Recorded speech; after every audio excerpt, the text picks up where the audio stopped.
आप हैं बेखबर, आइए उन्हीं के लिए देखते हैं गांव एक नजर।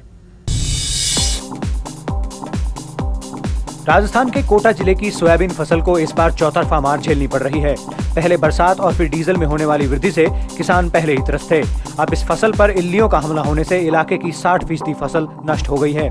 इस साल इलाके में करीब 5,35,000 हेक्टेयर जमीन पर सोयाबीन की फसल बोई गई थी।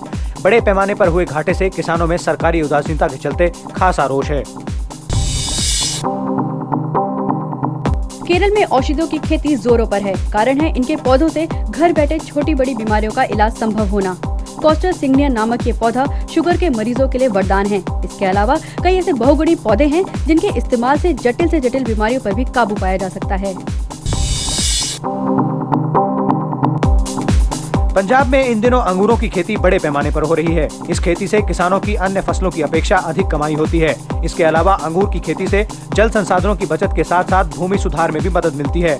पंजाब में इस समय करीब 1300 हेक्टेयर भूमि पर अंगूर की खेती हो रही है।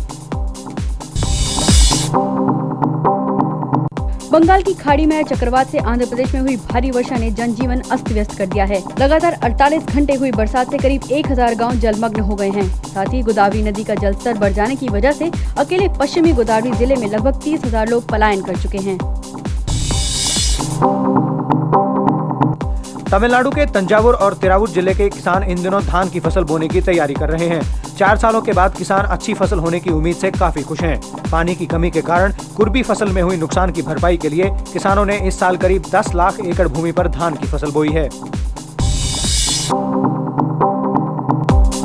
महाराष्ट्र में लातूर जिले के खड़ोरा गांव में फैली गंदगी के कारण जल जनित जानलेवा बीमारियों ने अपने पैर पसार लिए हैं। बीमारियों की वजह से गांव में 2 लोगों की मौत हो गई और करीब 500 लोग अस्पताल में भर्ती हैं। हैंडपंपों और कुओं के पास फैली गंदगी ने पीने के पानी को दूषित कर दिया है। साफ सफाई में कमी और उचित चिकित्सा बंदोबस्त न होने के कारण गाँव में काफी जनाक्रोश है। दोस्तों, हमने अपने इस कार्यक्रम के पिछले